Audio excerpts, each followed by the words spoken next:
The following content is provided under a Creative Commons license.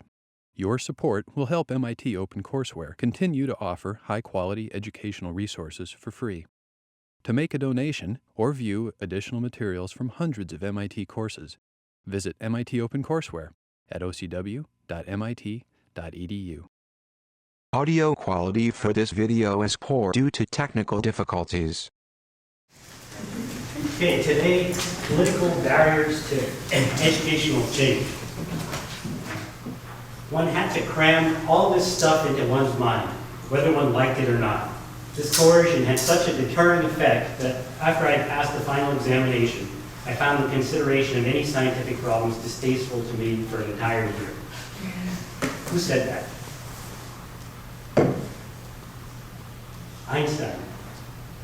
Right? So one of the greatest scientists of the last 300 or 400 years. So that was the effect of regular school and education on Einstein. And it's not just Einstein, it's a general pattern. So here from Manchester, New Hampshire in the 1930s, is how Louis Benezet, the superintendent, describes the children's approach to learning and reading and interest in knowledge. In the traditional fourth grades, when I asked children to tell me what they'd been reading, they were hesitant, embarrassed, and diffident. In one fourth grade, I could not find a single child who would admit that he committed the sin of reading. I did not have a single volunteer, and when I tried to draft them, the children stood up, shook their heads, sat down again. In the four experimental fourth grades, the children fairly fought to tell me what they had been reading. The hour closed in each case with a dozen hands waving in the air and little faces crestfallen because we had not got around to hear what they had to tell. So the contrast is pretty strong. And the question is, why do experiments like what Benezet did not survive? Whereas, and why does the educational system tend to have an effect such as Einstein described, where he found the consideration of any scientific problems distasteful for an entire year? So, reading is a particular example, which I'll give you another one about reading, of the change and the effect of the formal educational system. So in revolutionary America, so this is the 1770s, Thomas Paine's Common Sense sold 120,000 copies. So their population then was 3 million. So that's 1/100th of the population now. So the equivalent of 120,000 copies then is about 10 million or 12 million copies today. Now, if you actually look at Thomas Paine's Common Sense, it's written in a language that today we would call very difficult. When we read it, we use English, we speak English, but we wouldn't say that, we wouldn't expect 12 million people to buy a book of that complexity and subtlety. Now, that expectation is confirmed by many studies of literacy and proficiency in analyzing documents that have been conducted across the United States. So the latest one, I think it was in 2005. It was the 2003 National Assessment of Adult Literacy. So it was published in 2005 by the U.S. government. So they studied America in 2003, and they tested 3 kinds of proficiencies. Prose proficiency, which is comparing viewpoints in 2 editorials, as an example of something that if you have prose proficiency, you can do. Document proficiency, which is interpreting a table about blood pressure, age, and physical activity. So taking information from documents is an example. And quantitative proficiency, computing and comparing the cost per ounce of food items. So none of these are very advanced skills. Okay, now, the percentage of adults who are proficient in each of these categories, 13%. Okay, now, 13% is a very, very low number, especially considering the level of proficiency that's required. The threshold is pretty low. Whereas back in 1770s America, 10 million or 12 million people, equivalent of today, bought Thomas Paine's Common Sense, And probably many of them were not actually literate in the sense that they couldn't read, so they were read, that book was read to them. So there was a great hunger for words and ideas and learning, which in many ways we have not matched, despite or because of the vast extent of the schooling system and the educational system. So, suppose you want to change this. You want to improve the situation, you'd like to make education better. What are some of the obstacles? So I'm going to discuss the obstacles sort of in ascending order of difficulty in overcoming. Or sort of another way to phrase it is an ascending order of how local they are. So the first obstacle I'm going to discuss is one that's local to is sort of personal psychology. It's local to how people individually act. And then I'll move to obstacles that are broader in scope. So the first obstacle is what I'll call cognitive dissonance. So the way to see this in action is, suppose you go to someone and you say, well, you know, the way that that course is done, it could really be improved if you do it this way. And you think you've made a perfectly reasonable point, perfectly valid point, but somehow your point isn't taken any notice of, or is met with resistance and maybe even hostility. Now, why might that be? Well, there are many reasons, but one of them is you might have phrased it badly, you might have cursed out somebody's mother while you're doing it. There are all kinds of things that you have a lot of control over and you don't necessarily have to do. But there's some reasons that are harder to control, and that's in the psychology of the person who's hearing what you're saying. So one of the obstacles is the idea of cognitive dissonance. So let's see how that works. So the cognitive dissonance was a concept invented in the 1950s by Festinger, Leon Festinger, a psychologist again at Stanford. And he did the following experiments. So the experiments were, he had people come and do this task where they basically just put round pegs into round holes, and these are college students, square pegs into square holes, and triangular pegs into triangular holes.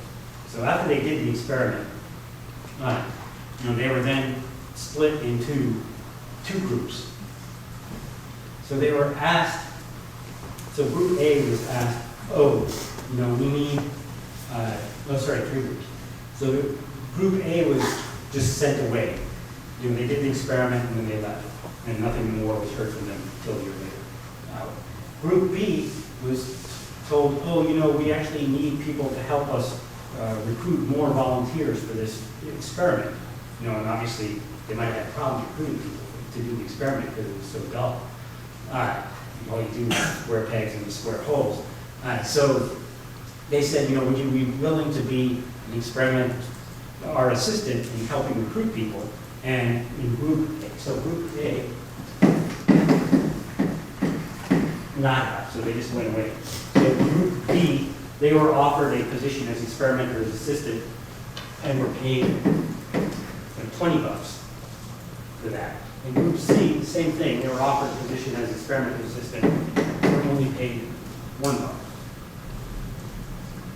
So this was in 1950-ish. All right, so roughly speaking in today's dollars, and we just translate those. So here's a way of estimating inflation. So in 1950, we still had the gold standard, and the gold standard was $35 an ounce. So the world price of gold was fixed by fiat from Bretton Woods, $35 an ounce. Now it's maybe $700 an ounce. So inflation is about 20 times. So this is about 400 today.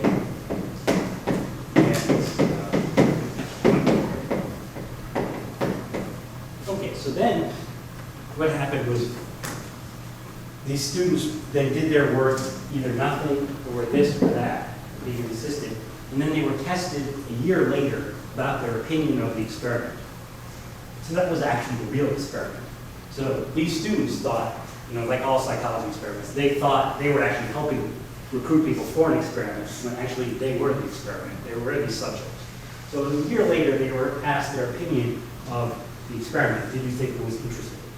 So these people, they obviously thought it was boring, because it was boring. So these people said, and a year later they were asked what they thought, and these people said,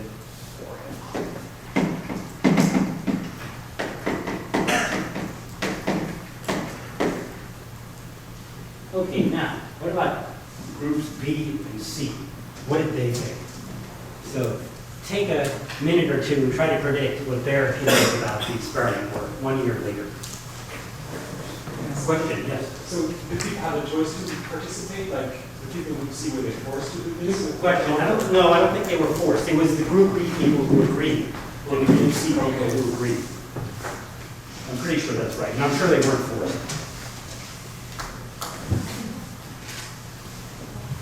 So yeah, find a neighbor or two and see if you can predict what did groups B and C think after a year.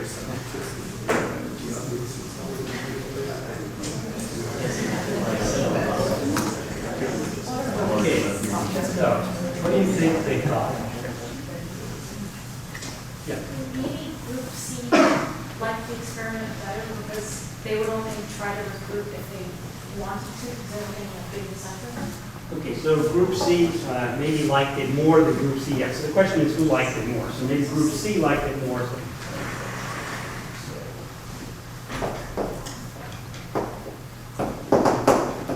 So they weren't getting enough incentive in cash, so they must have liked it.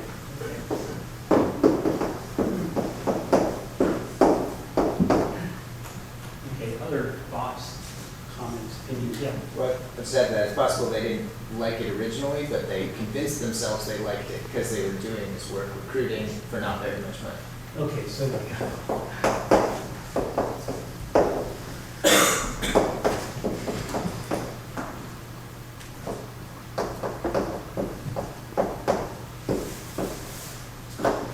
they must have convinced themselves because they weren't getting enough cash to do it for the cash. I actually have a question. So, Yeah. So did all of them take the offer, or are we talking only about those who did it? That I don't remember. I think that, it's a good question. I think we're just talking about the people who took the offer. Okay. So it's self-selection. Yeah, there's some self-selection.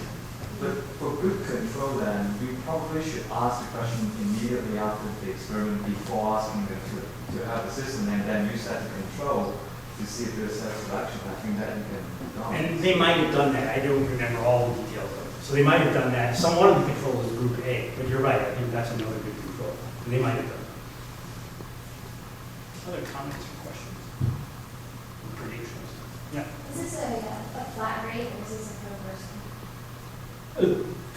Per person they recruited? No, this was their salary. Yeah, it'd be pretty lucrative. 400 a pop. Yeah. I was thinking B probably wouldn't have liked it as much as C because they probably would have thought, you know, if they have to pay me $400, it's really, really boring. Okay, so B liked. So B liked it less on the theory, on the idea that they were doing it just for the money. They were thinking to themselves. Or also that if the researchers really had to pay them this much to get the subjects, it must really suck. Okay, right.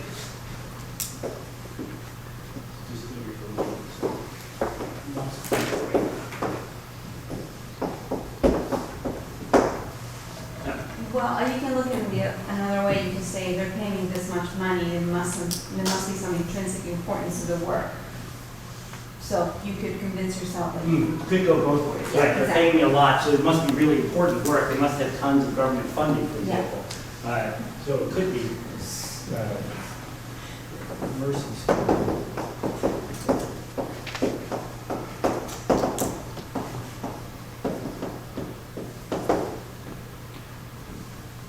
Okay, so, yeah, comment. Well, I think the process of recruiting people would get you to like it more because you have to be selling it. And then the question is whether you put more effort into that if you're getting paid more money or less. Okay, but the common point is recruiting can help you like it. Yeah.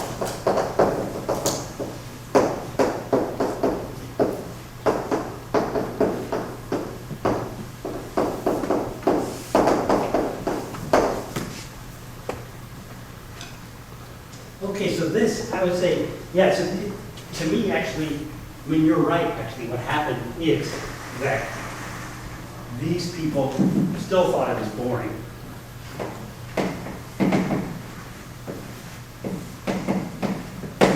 And these people liked it. So just as you predicted. And basically, so at the time, this was counterintuitive. And the whole idea of cognitive dissonance was built up to explain this counterintuitive result, which is, why would you like it more when you're paid less? It's sort of it is sort of counterintuitive. And it's exactly what you say, which is that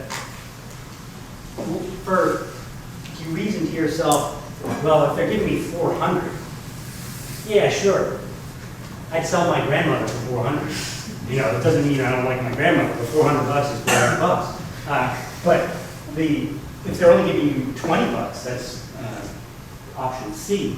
No, of course you wouldn't do that. There must be some reason that you're doing that. So if you're participating in the activity, as you say, by doing it, you don't like it, or at least you try to justify it to yourself. You need some kind of justification. And the justification in group B is, well, I'm doing it because they paid me a lot of money. Justification in group C can't be that, because there isn't enough money. And so it must be that it's actually an intrinsically worthwhile activity. So the opinion shifts. Now, if you remember, I mentioned cognitive dissonance as one of the reasons to have people vote. When I'm doing multiple choice questions, say, or you give a multiple choice question to students, say, okay, A, B, C, or D. The importance of having them vote and make a public stand is that it commits them to the question and to the answer. Right? And now they have some public appearance in one of the A, B, C, or D categories, and they want to know, is this right or not? So political organizers know this, and these kind of ideas are sort of old hat now. They've seeped into consciousness and psychology and marketing. So people will sometimes, for example, come around and ask you, well, would you mind putting a sign in your front yard for this political campaign? Well, first they'll say, would you like to give $100 to the campaign? And you'll say, no. I don't really know who XYZ is. I sort of vaguely support him, $100 too much. So you say no. You say, okay, well, would you mind putting a sign in the front yard? So now, what have you done? You made a public commitment. Right? Everyone who drives by or walks by sees that sign for the candidate. So now, studies are completely consistent with this. You now do it, you now support that candidate more. So it turns out what's the key thing in changing your view is that you feel you had a choice. Okay, so here, if you put a gun to someone's head and say, you know, put a sign in the front yard, and they put a sign in the front yard, that doesn't change their view of the candidate. It's the person could refuse or not, it's up to them, and they chose to do it. Well, that opens the door to further commitment.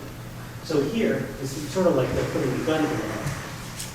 This is sort of like putting the gun to their head. You don't really feel like you have a choice. You're like, okay, whether it's boring or not, who cares, I'll do it.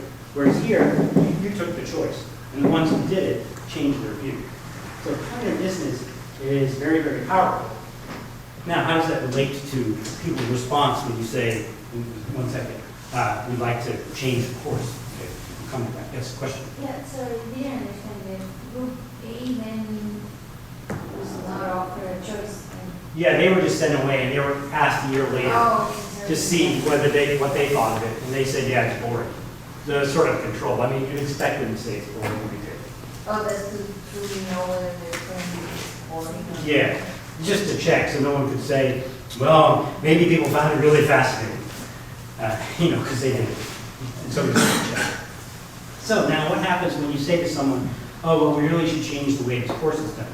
So now suppose you're at some elite university like MIT or Cambridge or something like that. Now, where do a lot of the people who teach at these universities come from?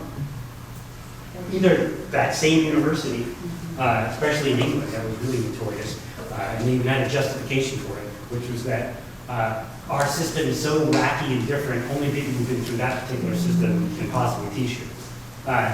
So how are the justification? Either the people come from that same place or come from a similar background, similar university background. So now you're now criticizing a system that A selected them. Right? The system selected them from among a whole bunch of people. And so, by definition, it must be a good system. Right? But also, they've now had many opportunities to make public commitments to the system of the way things are taught, the way things are done. Right? They've taught many classes, they've participated in curriculum discussions, they've selected where students come, recommended students as being better or worse according to that system. So the result is that because of years of cognitive dissonance working on people, they are now very, very convinced that the way things are done right now is great. And then this is, although it's called cognitive dissonance, it's not necessarily a cognitive belief. If you ask them, could you explain why it's great, they won't necessarily give you great reasons. And this can be very misleading and can lead you into hot water. So, for example, you say, well, really we should teach this course differently and put in interactive questions so students learn more. You'll get responses that are almost nonsense. There'll be things like, for example, well, if we don't put everything on the chalkboard, on the board, how will students know what's going to be on the exam?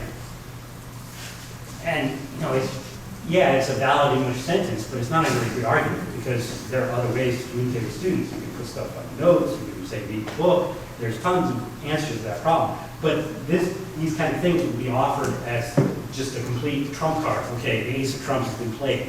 There's no way we can do anything interactive.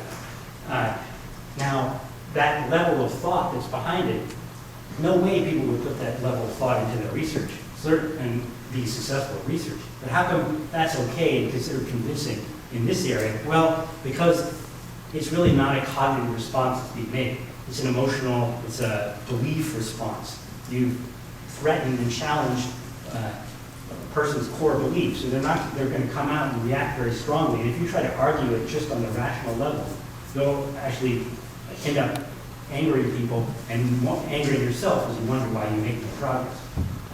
So one way to think about those kind of conversations is A, that they're difficult conversations. And actually the reason I write that there's an excellent book called Difficult Conversations, written by the people from, pretty sure from the Harvard Negotiation Project. And they say, look, every interaction, and I think this is right, has three levels. So that would be the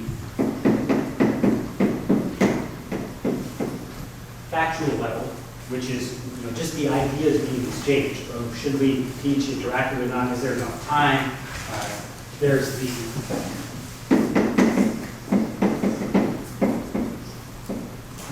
emotional level, which is how people feel about these facts. And then there's the meaning. So what does this discussion mean for people? As an example, suppose you're talking to a student who's really worried about their grade. Well, you can tell them factually, look, that 3% on that problem set is going to be 0.03% on the final grade. It's just total noise. Don't even worry about it. So that's the factual level. You may find, and you'll often find, that just the factual discussion is just the tip of the iceberg, and there's all this stuff going on. So what could some of this stuff be? Well, the emotional level is they just feel really anxious about grades. Now, why might that be? Well, that's where the meaning comes in. The meaning may be that they feel that the grade measures how good they are. And they've always thought, they got into MIT by mistake.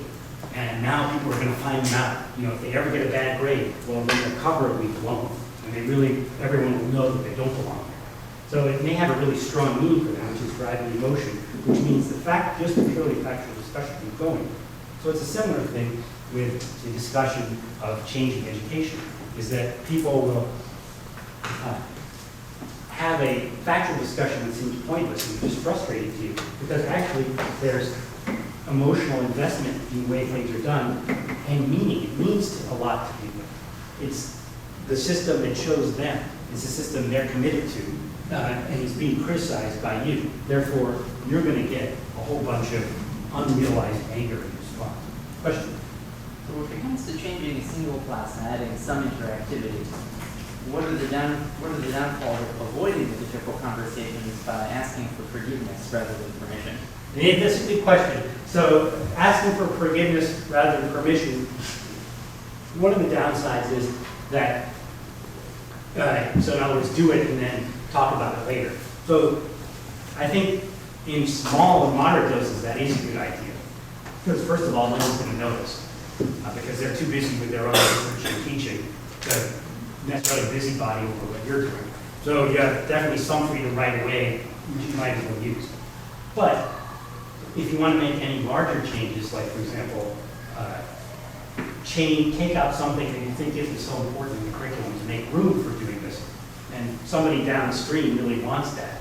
Well, it's important to have done it beforehand, discussed it beforehand, because otherwise, if there's emotional and meaning investment in the way things are done, they won't be able to listen, and then you surprise them with a change, a factual change. They won't be able to listen to your factual arguments then, because you activated the emotional and meaning responses.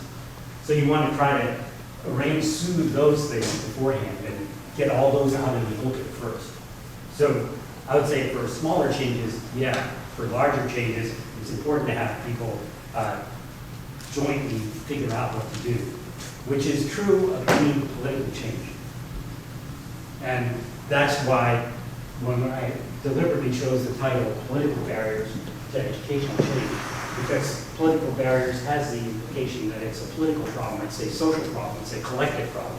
And any collective problem has these issues of what can you do by yourself versus what can you do in a group, or what should you do. So, Yeah. I'm just a little bit confused about the idea of cognitive dissonance. So is that like the dichotomy between the responses of groups being seen? Okay. Yes, it's that. So where does the dissonance come in? Sorry, I should have explained that. So the dissonance is what you try to reduce by changing your view. So in group B, there's really no dissonance because the experiment's boring, and they did the experiment, they did the recruiting because they were paid. There's no dissonance.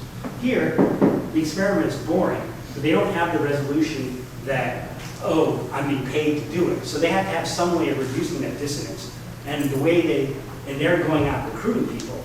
So the way they do it is they reduce the distance between their internal view and their external performance by changing their internal view. Thanks. Yeah. So I'm wondering whether, like, you know how people talk about how, like, sometimes if you're trying to like convince people to do something, you try to kind of get them to feel like it was their idea. And it seems like that would be exactly the opposite like approach to what he was describing, which is that like you try to get people on board in advance, maybe even so subtly that they don't even realize that. Because I think if you make people feel like they're being threatened, and furthermore that like you're deceiving them, that they'll cling to the old ways kind of on purpose because you felt like you were backing into a corner.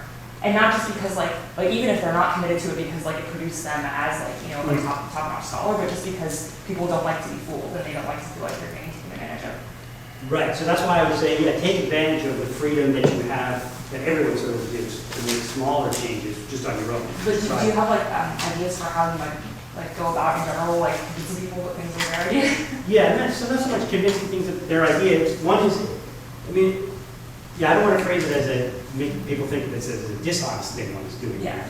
It's really you're trying to find collective solutions to problems that you both think are happening or you all think are happening. So one way to go about that is to say, well, look, here's a problem I see. What do you think you could do about it? And they might agree with you on the problem. Like for one problem, pretty much generally, people will say, yeah, the students are fine with the problem set, but when they have to go do something with it, they can't do it. So you'll get a much wider agreement on that statement than on what to do about it. But you can start there. Say, okay, well, what do you think we should do about it?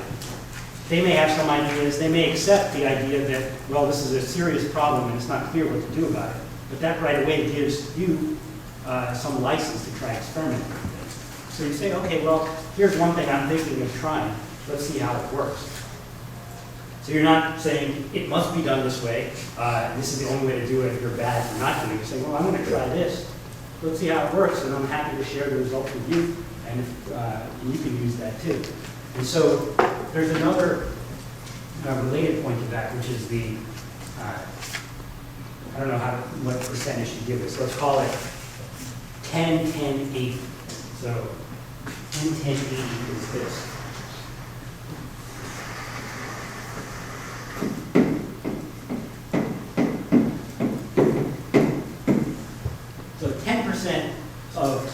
people will be early adopters.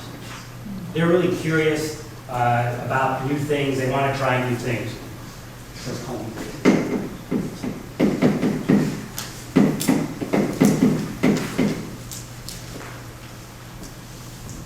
there'll be, say, 10% who, no matter what you do, are just going to say this is terrible. So never adopters. And the 80% sort of in the middle who will wait to see and will sort of sit on the fence for a while, but are tentative.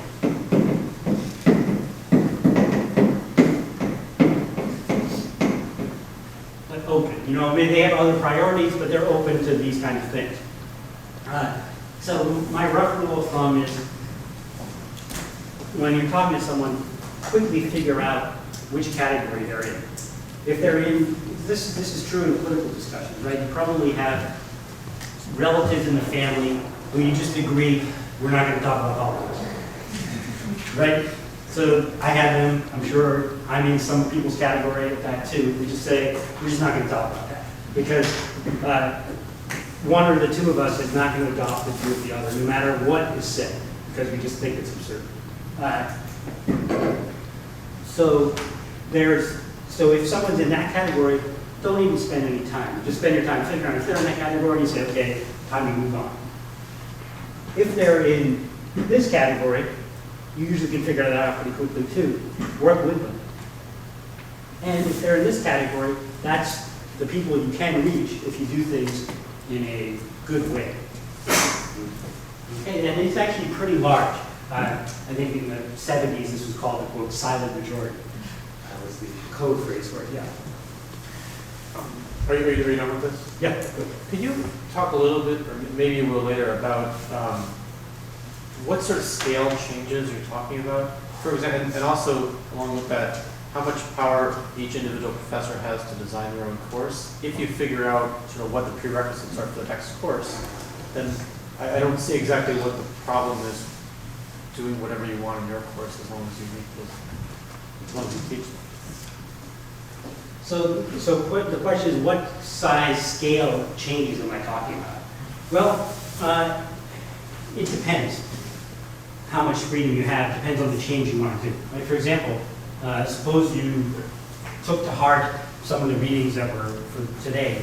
You thought, well, grading was really terrible, and you wanted to just dispense with grading completely. Well, even if you're teaching all the right stuff, that will raise a lot of ire, and people will come after you for that.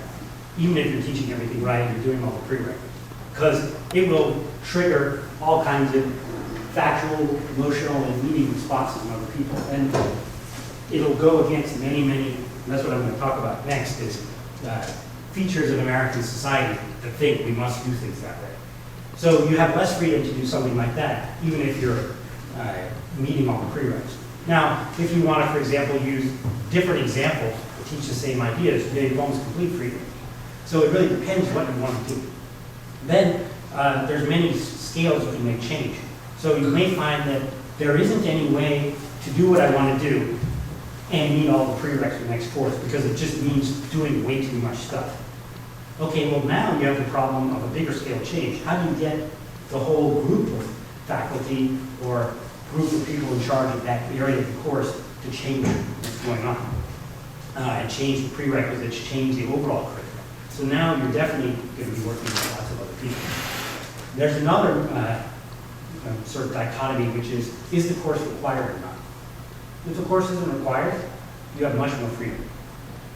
It's sort of your course. If people don't like it, they don't have to take it. And even if other people don't like your course or don't think it's that important, they're perfectly happy generally to let you teach your course so they don't think it's that important, because they want to teach their course, which you may think is not that important. But now the required courses, so that every single undergraduate major in the field has to take, those generally are sort of guarded more jealously. And so changes in those are harder and generally require more consent from other people, just because it's considered the shared core of the field. And so that's the meaning. And by changing that, you're implicitly perhaps threatening the shared core of the field. Does that answer your question?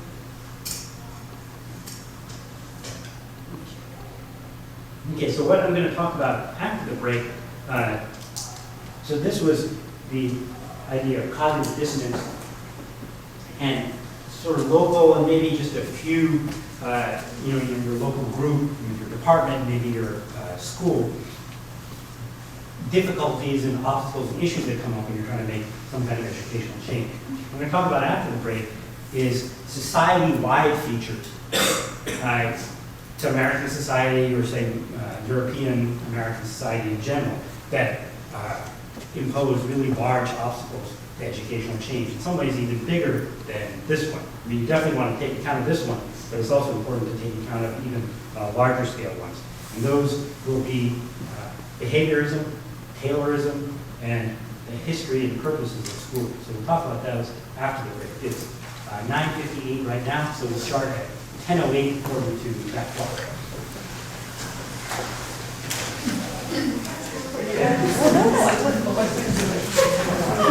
The first barrier, cognitive dissonance, is a sort of personal psychology.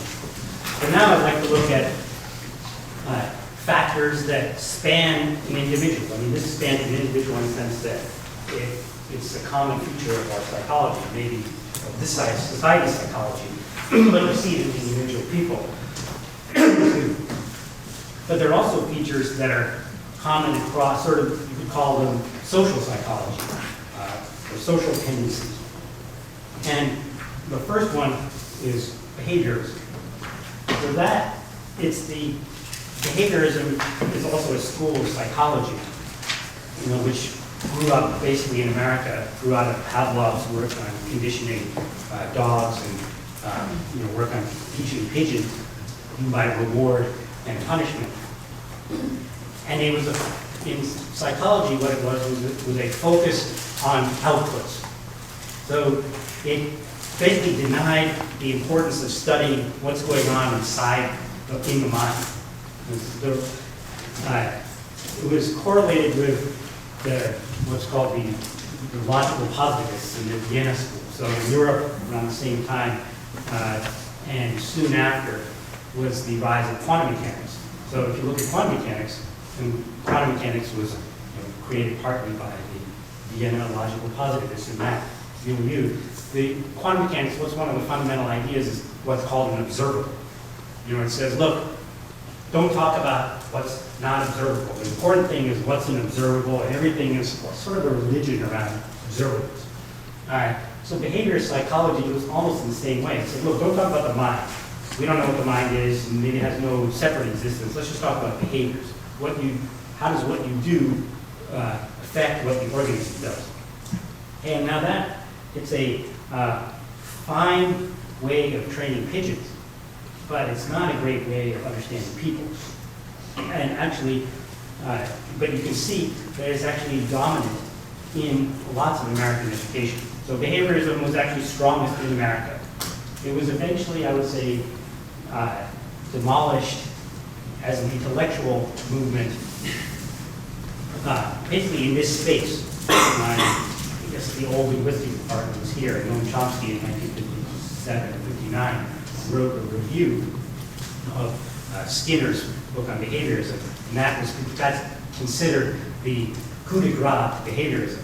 But even then, the idea lives on, and it underlies so much of what goes on in the schools. So you can see that with actually the library of examples that I've given before, but I'll give you one more of that genre.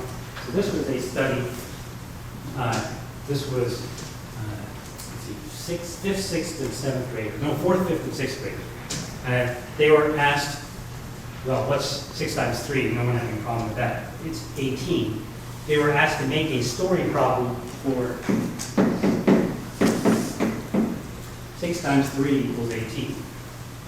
About 80%, well, 80% of the students could not do it. They couldn't make a valid story problem. Now, what I mean by story problem is a word problem. So they could actually do the multiplication, that was no problem. But to make a problem which used that multiplication, that was difficult for them. And they came up with problems, most of the problems they came up with were along this line.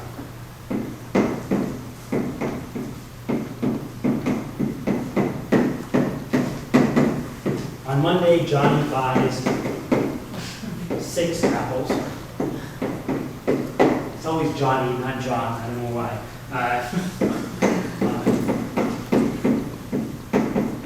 Tuesday, Johnny buys 3 apples.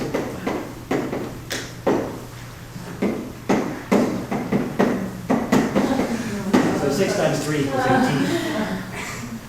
18. Okay, so there was a fundamental lack of understanding of what's going on here behind the equation. So the performance was fine. He said, what's 6 times 3? 18. And so the observable was okay. So by behavior standards, that was fine. There was no problem. And so much of what goes on in school basically just looks at the outputs. Whereas if you actually look into the mind, what the behaviors say, oh, you shouldn't really do, and you ask an intelligent question about it, you find actually it has no meaning. Right? It's just like a pigeon. Yeah. Because the problem with your behaviorism is that we're looking for the wrong outputs. And I don't see, per se, how asking students to make a word problem is looking into the mind any deeper than asking them 6 times 3 equals 18, but it's an output that's closer to what we want students to actually be able to do. Well, what you're doing is you're testing. Well, the thing is, if they produce this, if they produce a correct story as a formula too, then you wouldn't be happy either. So in some way, you want to know, does this have meaning for them? So you could then say, well, 6 times 3 is 18. Okay, they understood that. Now, I want them to give me the right output of a story problem. Well, I could have them memorize a correct story problem.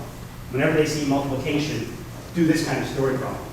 And then, if you ask them the question, can you give me a story problem, they would produce the right output, but you'd still be unhappy with it. You'd have to ask a different question to figure out that actually it had no meaning. You maybe, for example, you say, their multiplication is pretty similar to division.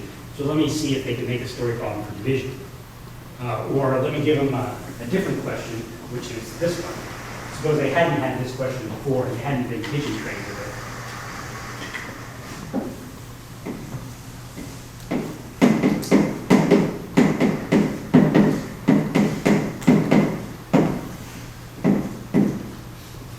So you could give them that question and see if they understood what really multiplication means. If they just write down 73, you say, okay, we understood that. And it'd be kind of pointless to try to have them memorize all questions like this. But after they've seen this kind of question, yeah, they might produce the right output, even if you just tell them, okay, whenever you see this, 1, 2, 3, 4 guys here, and a 4 there, produce 73 here. Well, that's different from really understanding multiplication. So I would say output is not sufficient on its own. You have to look behind the output. Does that help answer your question? Well, I feel like we're still looking at output, and the difference is the process you use to get the students to the point where they can generate that output. No, I'm not. Well, you're looking at the output because that's all you can look at. But you're not making conclusions only. You're not saying if the output is fine, it's what you're making inferences about what's going on behind the output. And that's what behaviors don't like. You're saying, oh, there's understanding, there's meaning, there's reasoning going on beyond the outputs. And that's what the behaviors don't want to talk about. They just want to talk about just the outputs. And that's a fundamental problem. Because real understanding, because just outputs, focus on just outputs leads to rote learning. And I think that is one of the explanations for why there's so much rote learning produced in the American education system. Yeah. Does anyone, there is a viewpoint between doing computation and making a problem for it, which is making the computation as a problem, like understanding a problem. Like on one way Johnny buys 6 apples, which is Johnny buys 6 apples, and Wednesday 2. So like what's the operation for that? That's different from making up a problem. Like making up a problem requires more understanding, right? Yeah, making up a problem does require a lot of understanding. But like society-wise, you only need a person to solve the problem, not make up a problem, right? Well, that's not the premise of, that can't be, so do you need people to just solve problems or make up problems? That can't be the premise, I would say, of a democratic society. But, okay, I agree with that, but who actually is happy with choose the computation? Pardon? Who's happy with choose the computation? Like knowing that 6 times 3 is 18 is not good at all if you can actually use it. I mean, Well, so it depends. So on the so now in many schools, there's tests that just test things like that. Can you multiply? So the No Child Left Behind Act has pretty much mandated that children be tested pretty regularly on their quote, basic skills. And so there's tons of questions and things like that on these basic skills tests. So some people care. And these kind of tests are an impediment to making any kind of educational change, because if you start spending time on things like that, well, then you have less time to practice, say, 3-digit by 5-digit multiplication. no, I guess, I really used to say, I don't understand. I would try to reach the middle point first, and then from there try to jump to these, which I think is much more class than just understanding problems, which is a more unique thing that you actually need, and you actually pass the lesson to the point and make it more successful, which is. That may be true. So the comment was that maybe it's better to try something not so hard as making up a story problem. Maybe Yeah, to the identify. problem is that really, It shouldn't be that it's hard. important skill, right? It shouldn't be that hard, but it is hard if you've just done drill. Yeah, if you start so low. Yeah, I agree. you're never So gonna it's not saying that all of a sudden now, I'm not saying all of a sudden now you should ask everybody this question, how to make a story problem. But this is used as an example to show how far away we are from where we'd like them to know. Now, why is, so behaviorism is, I would say, rampant. Reward and punishment is pretty much rampant in American society. The discussions of merit pay for teachers, okay, where we should give teachers higher pay if their students do better on tests from No Child Left Behind. So that is the assumption that you want more output from the teacher in that direction. You just pay more money and give them more pigeon food. But there actually may be other reasons going on. There may be completely other factors besides input-output. For example, maybe teachers think we shouldn't be teaching the test this way. Maybe there's all kinds of social considerations which aren't included in just in paying people, quote, merit. So you can see how rampant it is, because when you say, well, no, we shouldn't do that to teachers, people think you're crazy. They say, well, of course we should. You have to make a really, really long argument for why we shouldn't. So the default is, yeah, everything should be paid according to results and rewards, and rewarded according to results. Yeah. I'm curious about what you think, I mean, because I do think that there is no question that in our society, things which we give respect to and value as a society, we do get paid more, and that correlates to our amount of respect. And then a big part of the problem with our educational system is that we don't pay our teachers anything, and we don't respect them. And that's why, like, very few people actually consider that as a real career. Like, very few people who went to MIT, you know, who are getting a PhD from MIT would actually consider teaching at high school. Right. Like, very few people, right? And that's because it's not respected. It's not considered like a challenging thing, right? And like, I think, but don't you think that the amount of money that people get paid actually does, in some sense, reflect our respect for them as a society? Oh, that I agree with. So there's the meaning's gone. But yeah, there's meaning associated with the salary. So the merit pay, one problem with merit pay is that the meaning is that you're competing with other teachers. You know, they'll give some money to the school and say, now dole out among the teachers and the ones who do best on the test. Yeah, no, I think that's great. But I agree with you about increasing the overall salaries for teachers. So, and it's exactly right what you say, that it's not respected as a profession in this country. Whereas, and as you say, people who get a PhD from MIT are not likely to teach in high school, which is, I think, sad. But it doesn't have to be that way. So in Europe, so George Collier, one of the greatest mathematicians of the century, he taught in Swiss high school. And that was considered a very respectable position and profession. It's a serious profession. It's considered really important. Whereas that's pretty much unheard of here. And we'd be better off if it was more heard of. And so it's a combination of respect and salary, and related to that, autonomy. So teachers in America generally have the least autonomy compared to, say, Western European countries. So one way to measure that is just how much free time teachers have to to do curriculum development. So think back to your own high school. How many classes did your teacher teach? Typically 6 a day. I mean, I'm exhausted if I teach 2 classes a day. Right? Because it really takes energy to teach a class really well, think about it, prepare, answer questions, follow up with what happened and make references. Teaching 6 times a day is absurd. And there's all you can do is just try to survive. So that's yet another barrier to educational change. So that is barrier number 2, which is, so the second one I'll call behaviorism.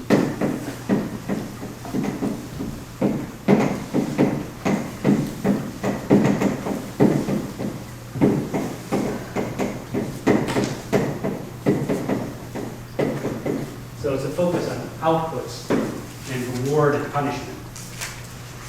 And then the next barrier is another social life factor called Taylorism. So Taylor, it's related a bit to behaviorism. So Frederick Taylor was a mechanical engineer. Let's see when did he live? About 1850-ish to about 1915 or 1920. 1856 to 1915. So what he did, he's the originator of time and motion studies. So time and motion studies are you watch how someone, for example, is riveting bolts onto a car. And you watch every single movement and you optimize. You say, oh, actually, if you have the screwdriver on this side, well, then when the car door comes down this way, you can do this with a much shorter motion than trying to do that. Okay, so you break every task down into lots of little fragments and then you optimize. Now, this basically took the whole country by storm in the 1910s or so. Now, how did that happen? Well, this was a time of industrial unrest, and the unions were striking, demanding higher wages. And there was the Interstate Commerce Commission, which regulated the railroad fares. And so the railroad attorney, Louis Brandeis, later Supreme Court Justice, argued in front of the Interstate Commerce Commission, well, actually, we don't have to raise fares, and we can actually give the unions some of what they want without doing any of that, provided we implement Taylor's system. So the idea of Taylor's system was a way of basically trying to prevent the unions from striking, but still keep, not redistribute any wealth from management, but just make things more efficient. So it was what we now call a cult of efficiency. And this cult of efficiency, I would say, probably could only happen in a frontier society like America. And so there's a completely fascinating book, which I highly recommend if you read.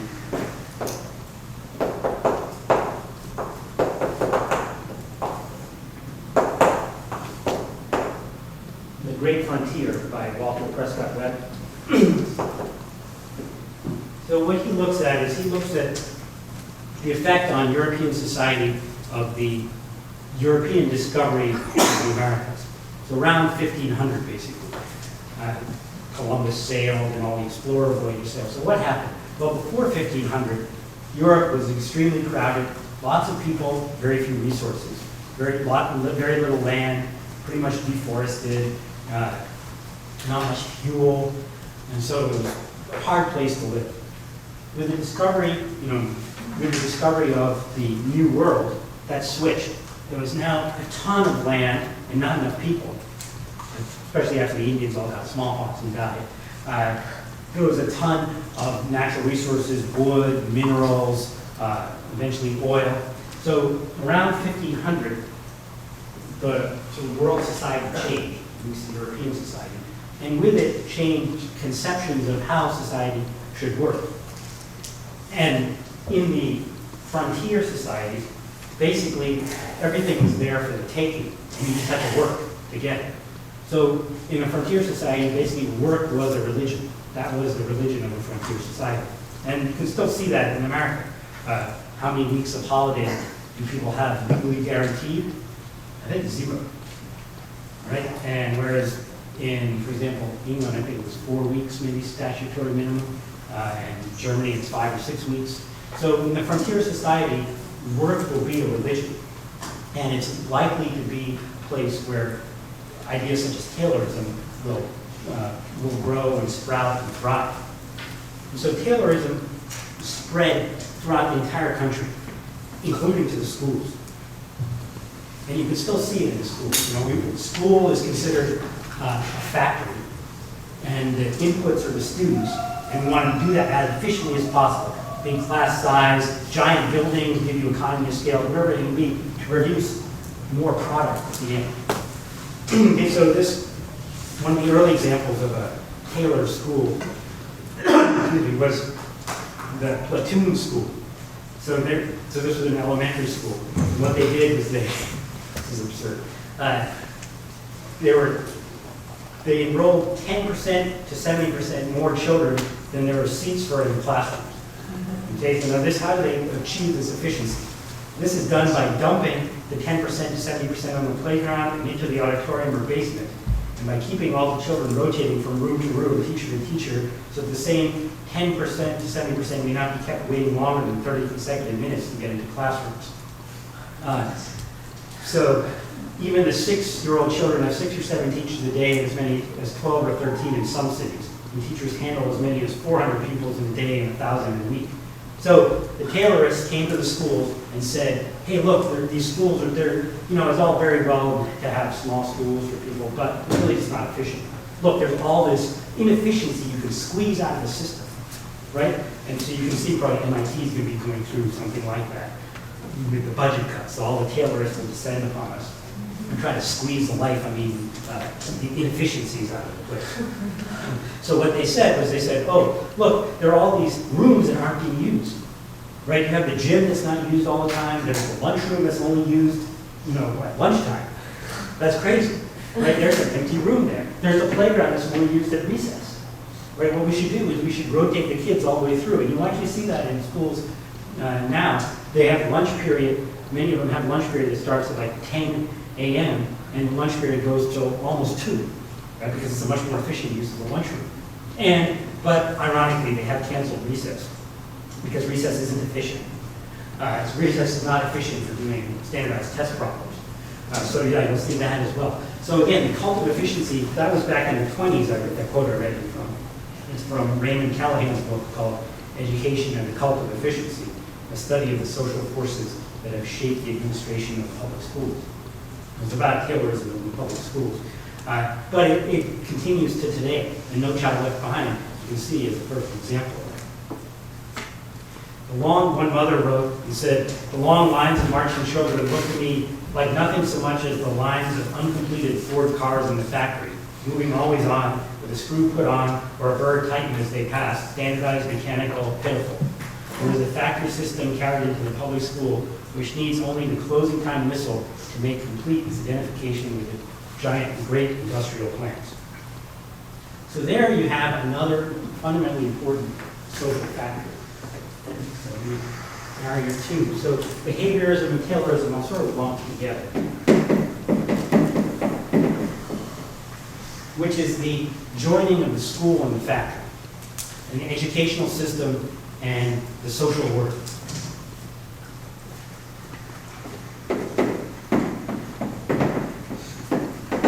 So that I'll call the social history of education.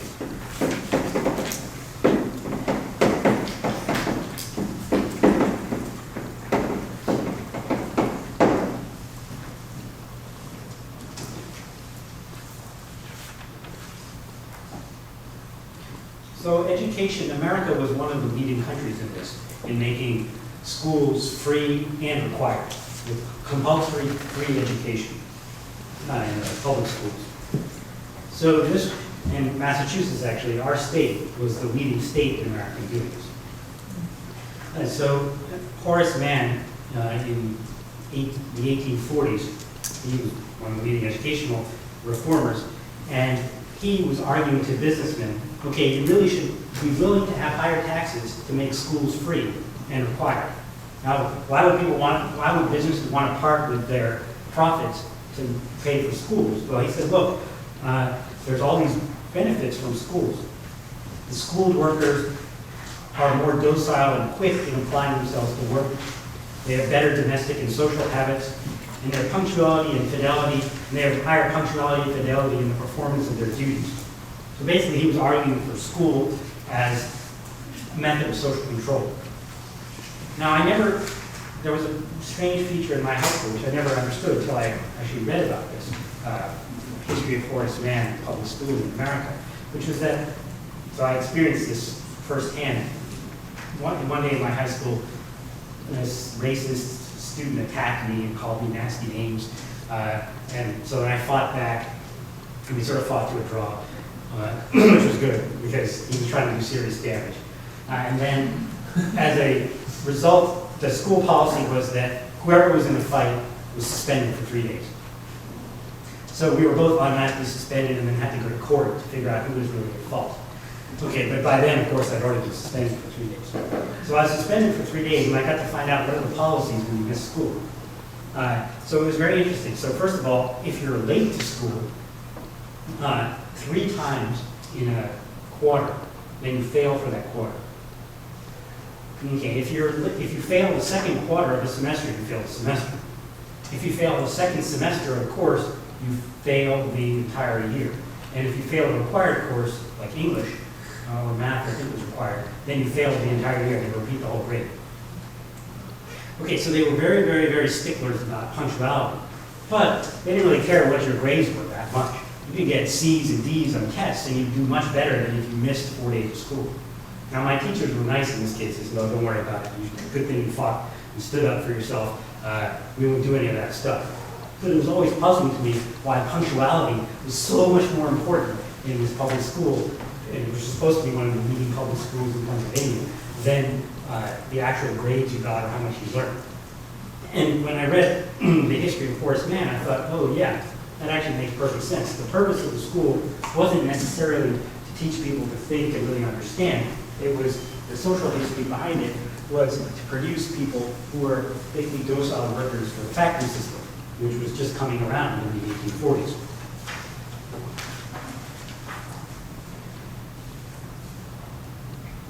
So there were many comments along those lines.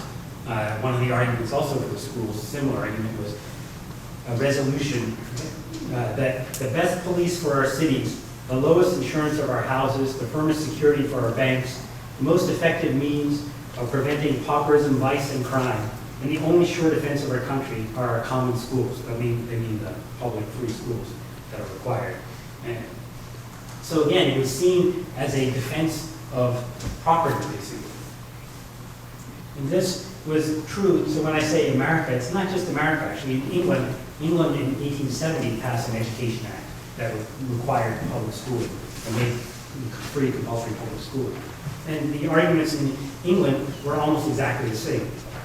Would not the policeman be better employed in assisting the work of the schoolmaster by collecting together for school attendance the willfully neglected children who are springing up into recruits for the great army of crime?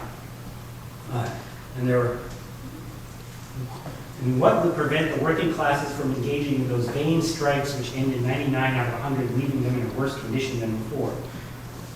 What would keep them from habits of wasting improvidence that some knowledge of the succession of events in life, such as education, could supply? So in other words, education as class war. So that history of education, it still permeates it. And people were very open about this. These weren't secret documents that people wrote in their conspiratorial councils. These were openly discussed, saying, this is why you should pay for schools. And I would say it was even reached quite a sophisticated level. So William Whewell, he was master of Trinity College, Cambridge, in the 1860s, I think. So when he was a university professor before becoming master of Trinity, he was commenting on the difference between the European and the, say, English and American educational system. And he said, well, actually, they have a real problem in Europe, and the problem lies in the following. So he was recommending the teaching of mathematics. So the mathematical doctrines are fixed and permanent. No new system of geometry can supersede the old. Not only so, but even the old books remain in use. So now contrasting that, the fixed and constant nature of mathematics was not likely to promote the critical spirit rife in France and Germany, where too much attention to the more provisional and contentious observational sciences had been partly responsible for vehement and general hostility to the existing institutions of their country. So in other words, we should teach mathematics because it has one answer. Basically, that's what we want people to conclude about society too. It has the one answer, which is the society we have. Whereas if you teach observational sciences, social sciences, people might start questioning way too much. So there was not just schools, but what should we teach in our schools? So that history is very, very hard to overcome because it's so deeply embedded into the foundation of the schools. You will find its purposes like that. Those such purposes keep creeping up whenever you try to change things. So there are all kinds of things that are crazy in the schools that we do, which you don't necessarily need to do in the school. Like, for example, grading. Why do schools have to grade? You know, people think, oh, well, how will other people know? Well, if other people want to know what students can do, let them worry about it. Why does a school have to do that? Sure, the school could tell students, look, you're not learning this idea very well, you could spend more time on that. You're learning this idea pretty good, you don't need to spend any more time on that. That kind of evaluation for the student's benefit is quite useful. But why should that be publicized to other people? Well, those are two separate questions, but they're automatically conflated because partly the purpose of the school is to get people to accept their place in the society. There's a very interesting experiment along those lines, which I don't know if you know, it's called blue eyes, brown eyes. So this is related to tracking and grading. So I don't think you could do this experiment today. But what they did was they took, I think it was third graders, and they came into the class and they said, okay, third graders, we've just found out that the blue-eyed children are more intelligent than the brown-eyed children, and so we're going to have to teach them separately. So they then separated them into two classrooms, and they taught them exactly the same stuff. And then they tested them a while later, and they found the blue-eyed children did much, much better than the brown-eyed children. So sure, the test results must have been correct. So then, actually what they did is afterwards they said, actually no, we fucked up. We screwed up, and actually we got it backwards. It was the brown-eyed children who were more intelligent than the blue-eyed children, so we had to switch the classrooms. So they switched the classrooms, and of course they taught them exactly the same stuff. And what do you think happened with the test performance? It flipped. Okay, so there's an example of the effect of tracking and grading. So what's the result of that is that, well, students then accept their place. They think, oh, yeah, I am the dumb student. I am the bad reader. Oh, I'm just not so good at math. It's my fault. Right? Rather than, well, it's the way it's taught. It's that, I came from a family where we just didn't have much money, even for food, and a society which didn't provide that, so I was hungry every day. So there's all kinds of social explanations which you're taught not to look at. And even the very problems that are done in school tend to reinforce the social order that we have. So an example of that to really show how strong that tendency is, well, look at the problems that are done about percentages. The percentage problems are almost always of the following form. Johnny has $1,000, which he lends to Jane at 6% interest. How much interest does Jane pay after 2 years? Well, there are many interesting features about that. First of all, Johnny has the money. The guy has the money, and not the woman. And the woman is the borrower. So now, with feminism, we've made it so that Jane can have the money. But we haven't changed the fundamental problem, which is that the problem is reinforcing the idea of money lending. You're thinking, that's just a perfectly legitimate thing. What about the following problem, which you never see, which is also an equally interesting percentage problem? The hourly minimum wage is $7 an hour. If somebody works 40 hours a week, what's their salary? Okay, it's this much. It's roughly $14,000 a year. What percentage of the federal poverty line is $14,000 a year? That's an equally interesting percentage problem, but it has a different social message. So the schools have chosen, basically, in their social pressures that push towards one kind of problem, one kind of grading, one kind of system. And this is despite what people know about these things. So the blue eyes, brown eyes experiment quickly shows what the detrimental effect is. And then you can say, well, actually, that is going to be these things. Another example is tracking. So So tracking of where people know that it's harmful. So a friend of mine in New York, he went to an elite private school. It's a small elite private school. And one year they decided to introduce tracking. So tracking is advanced math, medium math, okay math, say remedial math. And after a year, there was a parental revolt, and they abolished it. The parents said, this is outrageous. We're not paying $25,000 a year for you to tell our kid that our kid is not intelligent. You get rid of it. Whereas it's considered perfectly acceptable to do that to kids in public schools. So people know, yet the thing goes on. So whenever something like, you see something like that happening, you can bet there's some really deeply embedded social history, the purposes of the schools. And related to the social history is the social history of our society. So these tendencies, they're not immutable. All social factors have changed in the past, and all of them can change again. But in order to change them, it's important to be aware of them. Yeah, question? Yeah, I just have a question with the whole concept of getting rid of grades, which I can see as a benefit in some ways. But I feel like, say the entire country decides to just stop grading children, I feel like at least at the level of college acceptance, there's still going to be some level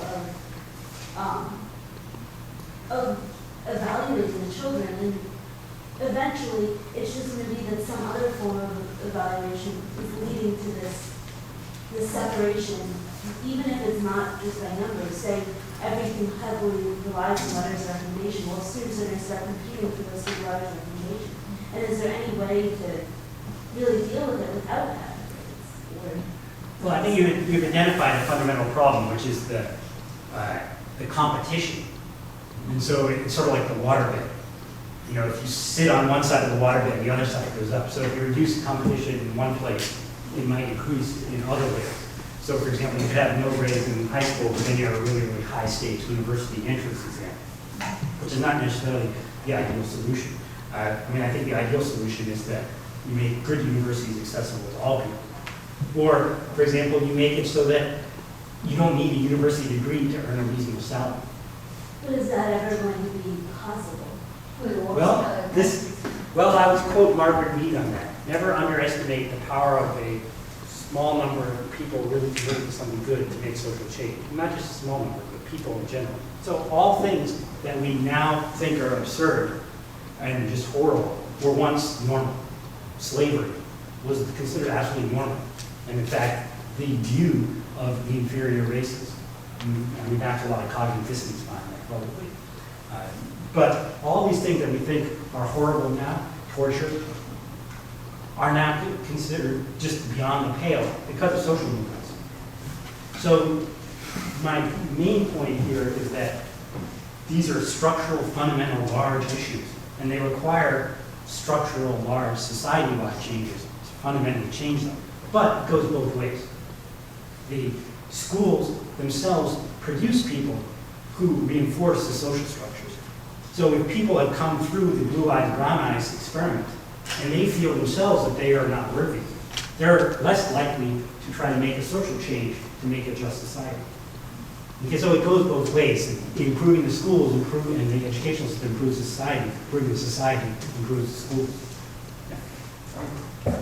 I was wondering if you could take advantage of that blue-eyed, brown-eyed thing. Like, just say, one could say something like, oh, people in my class always do really well in their future physics classes. And then everyone would just be like, oh, great. I'm like, I don't know, or whatever.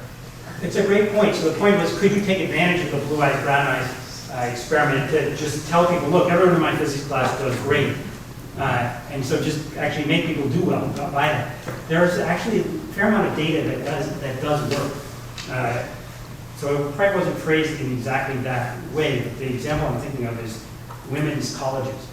So a large portion of women in science PhDs come from all women's colleges. And I think that's partly that effect.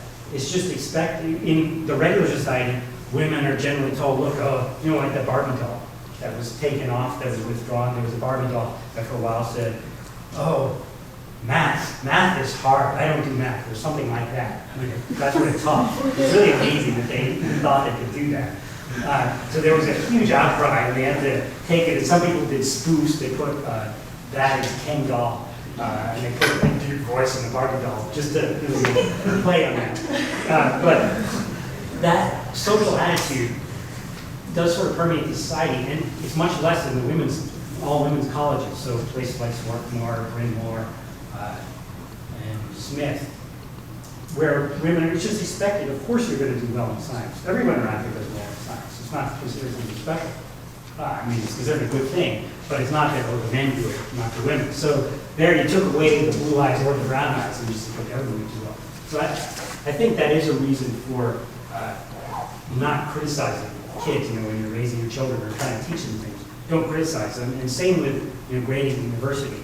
Grading should be so the students can figure out what they need to learn more of, but not as a way of making people feel bad. And that's so hard to do when people have been graded or degraded for so long. Question, yeah. So I want to go back to your earlier point about competition, how you take it away from one place and it comes up in another place. It's not, I wouldn't say it's conserved, but you have to think about the whole system. Yeah. Right, but so I agree with the question. Ultimately, I think the argument doesn't scale because of limited resources. Right? You can't give everybody a teacher one-on-one. Right? It would be great if we could, but the system won't work with 100 teachers. So there's always going to be competition for resources, and I just want to. Well, okay, so the question of competition. Let me close with one quote, and then I'll come to your question. Okay, so it's a good question.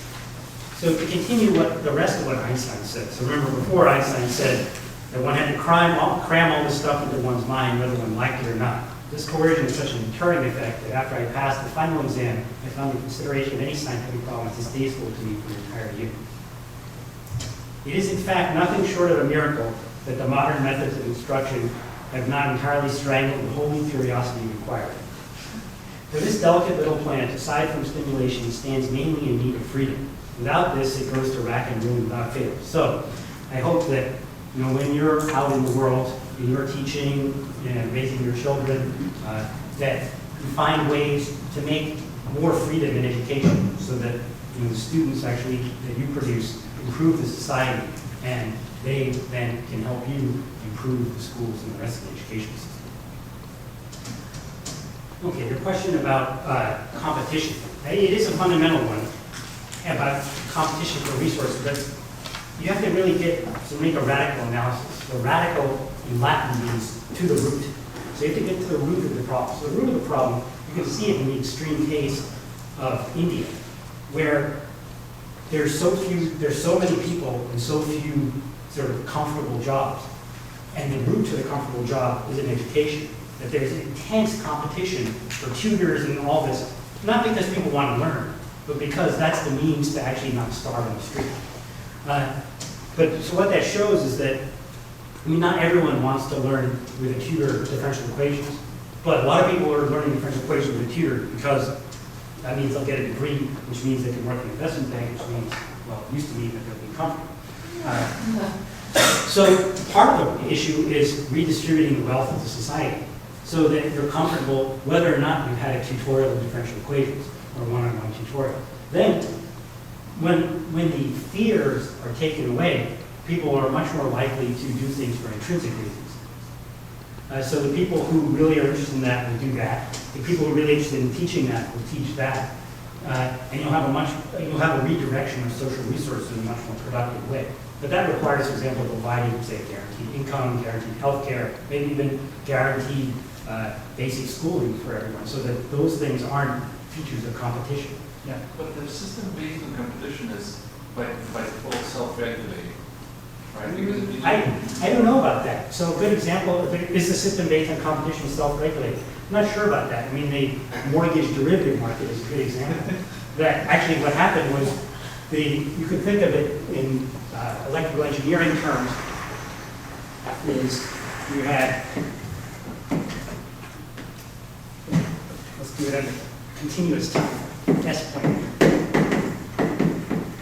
So you had some sort of slow, pokey banking systems with feedback loops, and the poles were in the left half plane, nice decay constant.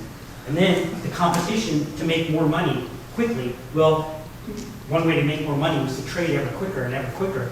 What did that do? It increased the gaining of feedback loops and shoved the poles this way, and eventually some of the poles crossed the axis, and you got huge nonlinear oscillations, which grew to huge oscillations grew to nonlinearity and broke a whole bunch of the world banking system.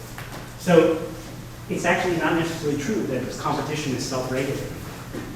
Because there are all these nonlinearities and feedbacks and delays in the system, there's no guarantee of that.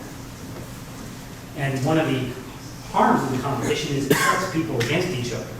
And what you'd much rather have is people working together and helping each other, because as the studies quoted by Alfie Kohn show, that actually produces, if you want to do really high-level new work, that's how it happens. Not through competition and dog-eat-dog, but people cooperating and sharing knowledge. And what we want to do, I would say, in our educational system is shift it more towards there and free people's energies for creative uses instead of consume them and burn their energies in fears and worries. So if we don't determine the pay of different people in the society based on the competition, what do you propose? Do you propose that somebody else decides, we all vote on it, or well, it sounds like communism, socialism type of thing? Well, we already have all kinds of ways. I mean, you can have regulations. You can, for example, say, I mean, income tax is a social way of deciding what's worthwhile and what's not. You can say, okay, we're going to tax people's income to 99% beyond 200,000, but we don't think it's worthwhile. And we're going to use that money to pay teachers more. That's a social choice.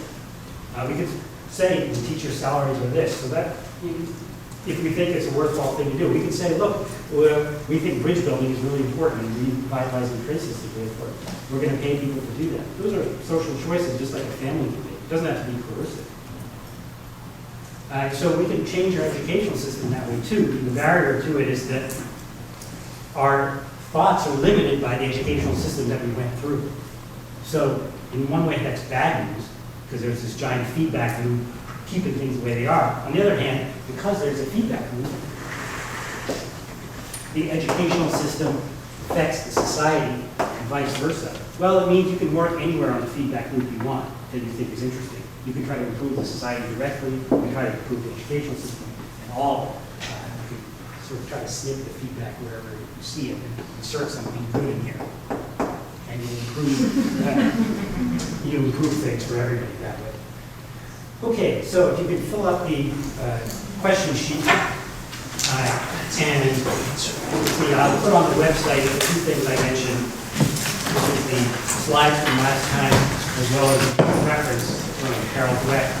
And next time what we'll have a summary of all of the sessions that we've had. You have a sort of concentrated form, various principles you can sort of go out and keep in your back pocket and use your own teaching, as well as question sessions from you. Because I know every time I always have a few questions that I haven't answered, plus I'm sure there's been a bunch of questions that have been sitting in this section.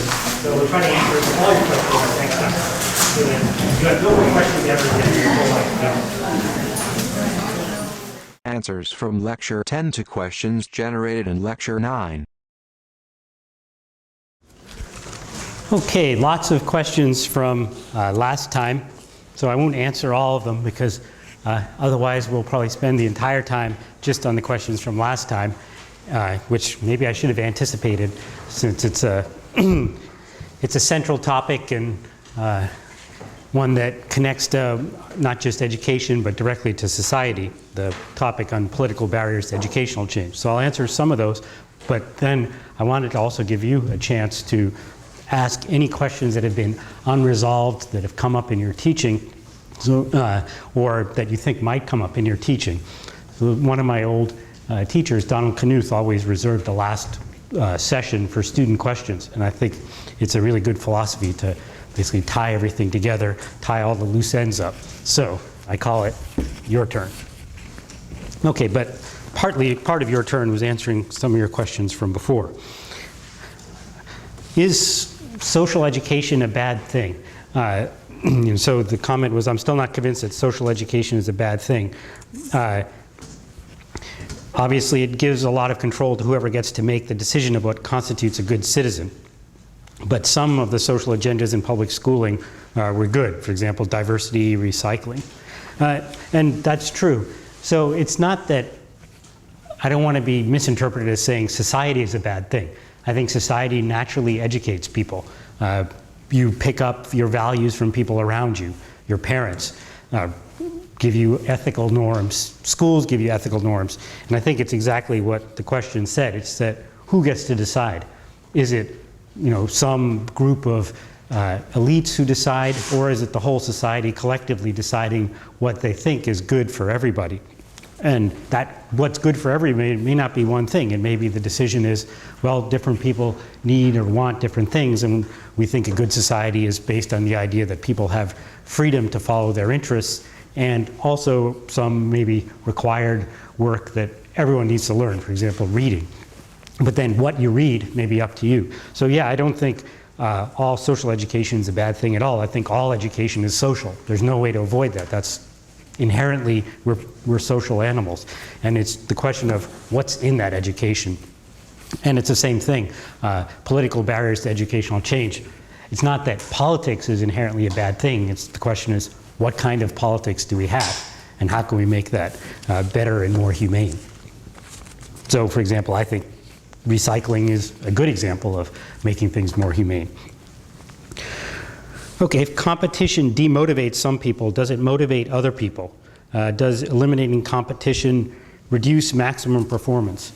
Other than the studies referred to by Alfie Kohn, I'm not sure if the answer to that is known. I mean, there's studies on how, for example, competition leads to a lot of waste. The classic example in economics is, suppose you, and this was actually a real example, suppose you give people, what was it? It was 160 acres of land. I think that was a quarter plot, or 640 acres of land way out in the west. And the rule is whoever gets there first gets to claim that piece of land. And you have to, put up, you get there and you stick posts up and you put a fence there. That's roughly how the Homestead Act worked. Well, the problem with that is it does cause a lot of waste, which is that tons of people might run out and chase after that land and make a whole bunch of effort, buy train tickets, go on a wagon with their whole family out west, but only one person gets the land. So the whole bunch of people actually put in a lot of wasted effort. So that's a classic example of how competition can be quite wasteful. Other examples where exclusive rights do that are patents. So if, as is the case, a patent is only given to one person, or the inventor, and you have 15 people or 30 people trying to invent something. So the more the competition in this case, the more waste is going to happen, because all these people are going to invest funds, but only one person is going to get the exclusive right, and the other people are just left high and dry. So there's many examples where eliminating competition will actually increase the amount of social wealth contributed towards useful ends. But to the direct question of whether it reduces maximum performance, I don't know if that's known. The studies in Alfie Kohn's article pointed to how competition reduces high-level performance, but for example, complex cognitive tasks. Maximum performance, probably one would need to define that pretty closely, and then one could do studies on it. Okay, so, there was an interesting question about the understanding multiplication.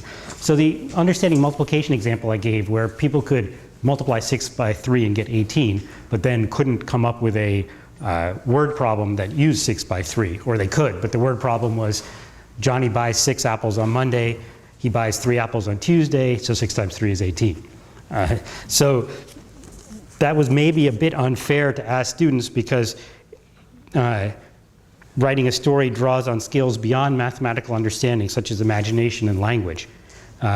So it's true, it does draw on those skills, but I don't think those are separate from mathematical understanding. If you can't explain the mathematics that you have in you, you don't really understand it. When I was an undergraduate, a friend of mine and I we used to torment the math grad students.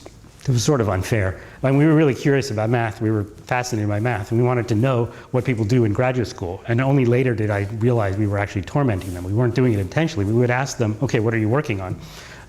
Sometimes we had classes with them, or we'd see them in the math lounge. And they would say, oh, blah, blah, blah, blah, the theorem. And you know, we were undergraduates and young, and we didn't really know what the theorem was, so we'd say, well, can you give us an example? And that produced just deer in the headlights. Example? Example? That was completely foreign and not at all what they were thinking about. It was completely out of their space. And later I actually realized that that was actually a very fair question, and if you wanted to test whether people understood what they were working on. And I found that things I can give examples on I understand, and things I can't, I don't understand. Another example of that is Feynman. He said, I've always found that I don't understand anything unless I can give a freshman lecture on it. Or equivalently, people asked him to give a lecture on something. He said, no, I don't understand that well enough. I'll have to first work out a freshman lecture on it, then I can explain it better. And so there's famous lectures of his where he's explained antiparticles and spin, and he finally got it to a level where he thinks it's actually suitable for freshmen, so first-year college students. So it's a brilliant lecture. It's in the, if you search for the Dirac Memorial Lectures by Feynman, you'll find that lecture there, and it's fascinating. So it shows the level of how hard work it is to actually understand something at that level, and it almost essential to that process is examples. So examples, explaining, understanding, I think those are intrinsic to mathematical understanding. So it wasn't an unfair test. It was actually a test of high-level mathematical understanding. One point was made, that Swarthmore is not a women's college. Yeah, that's true. I mentioned that women's colleges were much more successful in producing women PhD students in science. And I listed Bryn Mawr and Smith, and then I listed Swarthmore, which was not correct. That was crosstalk between Bryn Mawr and Swarthmore. I sort of grouped them all, Bryn Mawr, Haverford, and Swarthmore together. So Swarthmore is a coeducational college. And it's, I meant Bryn Mawr and Smith, and I was thinking of Wellesley as well. So Wellesley is a all-women's college, unless they've changed lately. No. Okay. I mean, every once in a while, people, colleges think of changing, but they're still all women. So now people ask for references and further information about that. So I'll put a link on the website, but it's Barbara Witten at the Colorado College Physics Department. She's done the most extensive studies on not just what makes basically what makes for women being successful in science, but in general, what makes for students in, say, physics major. She was the chair of the Colorado College Physics Department when I interviewed there. What makes for a successful undergraduate major program. So this is quite interesting for people interested in teaching, not just revising one course, but revising an entire department curriculum. So she's done cross-institutional studies on the culture of departments and what facets of the culture are responsible for students continuing on in science. And what she's found is that it's not just, so the same features that help women continue in science help everybody. So I highly recommend her work, and I'll put a link to her webpage on our course webpage. Barbara Witten. I think it's W-I-T-T-E-N, but it might be W-H-I-T-T-E-N. The Colorado College Physics Department. Okay. It's clear that you don't like, or me, I don't like No Child Left Behind. What would I do if I were the Secretary of Education in this country? Yeah, well, hell would probably freeze over before that happened. But there's a long vetting process before that, before people become that, and you have to show your loyalty to pretty much every aspect of the current system before that happens, before you're appointed to such posts. But if hell froze over, what would I do? I think one of the fundamental problems with education is in America is the vast inequalities in funding, in resources. So the wealthy school districts have 2, 3, 4 times as much funds per student as the poor school districts. And that's because, I mean, there's a good part of that, I mean, the disparity is bad, but there's a reason for the disparity, and the reason isn't all bad. The reason is that America, education is a local affair. It's controlled by local authorities. So in the Constitution reserves a bunch of powers for the federal government, printing money, making war, various things like that. Then it says, okay, then the states can do a bunch of stuff, like for example, regulate voting. And then it says anything not explicitly given to the national or state governments is given to the people. Or in fact, I think it says that this is the 11th Amendment, I believe.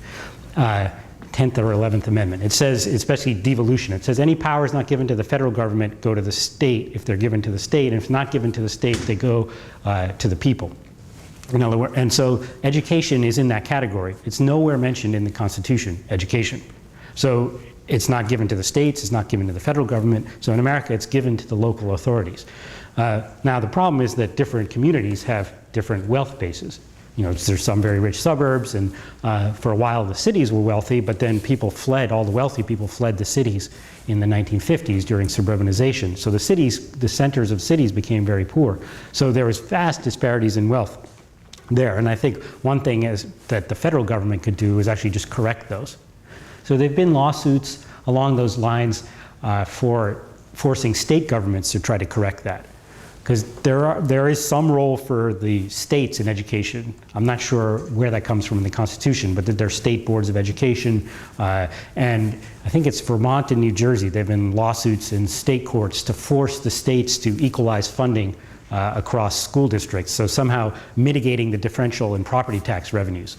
And I think the federal government could do that as well. So those lawsuits are based on, pretty sure, the 14th Amendment, equal protection of the laws. Now, there's no reason the federal government couldn't do that as well, and so I would do that as step number one, no strings attached. Like here, let's just equalize the resources, and then we can worry about what we're going to do after that. Whereas No Child Left Behind, what it does is it makes the resources actually more unequal, because it tests all the schools. And the schools that are going to do badly are the ones with less resources, and then they're going to get punished for doing badly. So I would take the opposite approach. Is there a particular country's educational system that I particularly admire? It's a good question. It's not, again, I think it's local. There's local educational experiments that I admire a lot, and occasionally larger scale ones. A whole country, not so much. I mean, there's states in India, for example, for a while, Kerala, I don't know if it's still true, but had an incredibly high literacy rate. So I think 98%. Which was much higher than anywhere else in India and matches literacy levels in the West. And this had many benefits. So for example, one study about population is that population growth is slowed down the most by educating women. And Kerala actually, that 98% included women, not just men. So I think that's an educational system worth looking into. And places that I admire, they're little local pockets. The free schools in the 1960s, there's a few places like that still in America. There's the Sudbury Valley School, just, I don't know, maybe it's 50 miles west of here. It's in the Sudbury Valley. And that's modeled on Summerhill, one of the earliest free schools in England.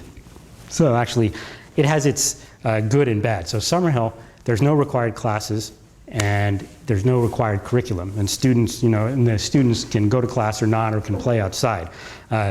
So that would work really well. I think that works really well if all the teachers are really inspiring, because then the students will be automatically drawn in to learn stuff. But if the teachers aren't very skilled, then you have problems with that. So I think it worked mixed there, but the potential is good. Now, and the freedom is really good and teaches people to be responsible, but it has its downsides. So so I have a personal experience with that, which is when I was 3. So I was born in England and we lived there for a few years, and then we moved to New Jersey. And when I guess I was 4 maybe, my parents thought about sending me to England to go to Summerhill, because this was 1973, so it was in the middle of lots of political change in America. Free schools were a big part of the cultural discussion, and my parents believed in those values, which I'm glad they did, and they thought, okay, let's see about sending Sanjoy to Summerhill. So we took a trip back to England, and they visited, and I think the way they tell me what happened was that everything was fine, except then they were wandering around with the teacher on a tour, and they saw these marks on the door, and they said, oh, what are those marks on the door? Because they believed in the philosophy of letting children do what they want to do and follow their interests, but they said, oh, what are those marks on the door there? And they said, oh, that's Johnny. He likes to stand over there and throw knives at the door. so then my parents thought, well, maybe that's just a little too unsupervised, especially if the child is across the Atlantic from us and it's not really easy to see how things are going and intervene if things aren't going so well. So they decided not to send me to Summerhill, but they sent me to progressive nursery schools locally as well, and I have good memories of those too. Yeah, there's a difference between, I would say, there's a fundamental point in there, which is that there's a difference between freedom and license. And so this is a distinction not often made. So license is the bad pole and freedom is the good. This is how I'm splitting the two apart. So license is just do whatever you want. Take drugs, be a prostitute, do whatever you want, you're free. Well, that's not really freedom, you're licensed. Whereas freedom, in my mind, has some intrinsic regulation on it. You're free, you're a free creature, you have responsibility to use that freedom well. And license doesn't have any of that responsibility. So I think when one is designing curricula like that, you have to try to make the norm such that freedom is promoted and not license. Now, to some extent, you can't avoid a bit of license because, for example, the Summerhill teachers say that when students come from regular schools, where they've been basically competing with each other, basically feeling beaten down, some of them come to Summerhill and just do nothing for a year. They just sit outside and play on the swings and in the creek just for a year. It takes them a year of detoxification before they are ready to go back into the classroom and learn things formally. So you could say that's a bit of license, but maybe that's a bit of necessary license. Or maybe they're actually just discovering how to use freedom, and it takes them a year because they never had any practice with that. So I think it's important to keep those two pieces separate. Okay, so now, there's so many questions. Okay, so one question, there's two that I think are particularly important to discuss. So there was a comment that one of the Alfie Kohn readings was off-putting because he made comments about people with different political views than his, and he seemed like a left-wing nut. And that therefore the reading shouldn't be assigned. So yeah, I agree that if you have quite a different political view than Alfie Kohn, it can be a bit off-putting. But actually, I think that's a good thing. Now, why is that? It's because it's fundamentally important to find views that challenge you and read them anyway. So, as you probably guessed, most of my views are not mainstream.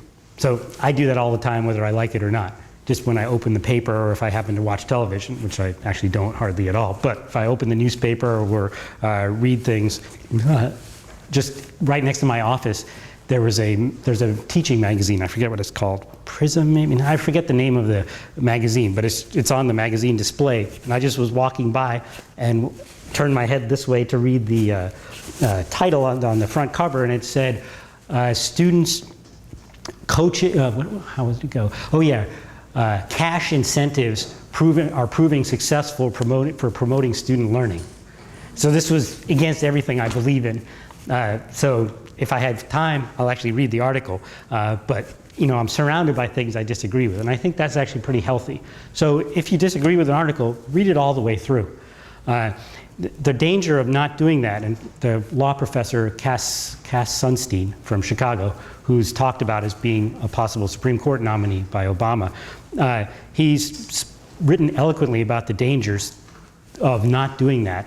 And because it wasn't so possible, say 50 years ago. There was large circulation newspapers, and maybe 2 or 3 in each town, and people read those. There was a common discourse through that. But now everyone can get their own particular news on the internet, right? You can get your own views from this small journal or from that particular newspaper or this person writing an article that you happen to agree with.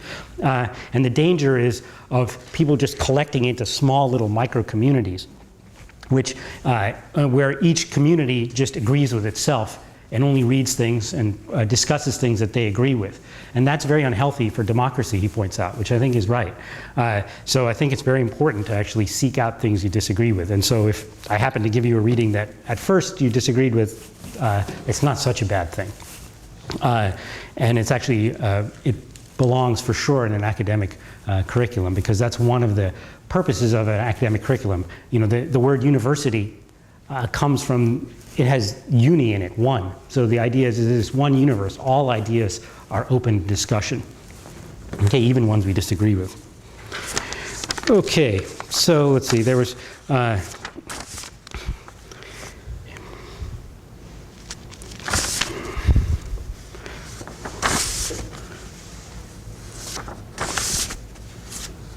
okay, then the related one is I find it off-putting when I put my personal biases and opinions as absolute. For example, programming, and this is related to the last point, programming in LaTeX may be easier and more convenient for me, but it's possible to develop familiarity with other software and systems that makes them close to equivalent, if not equivalent. That may be true, though I think there's fundamental reasons to wonder about it, just because it's by not using a system such as LaTeX or TeX, what's common about all of them is that you program them. And by not using a system like that, you give up the ability to program. And that is a huge loss. Just as you can see it, how much can computers do? The way computers are so powerful is because we program them. And how the fundamental recipe for programming is, at least when I teach it, is this.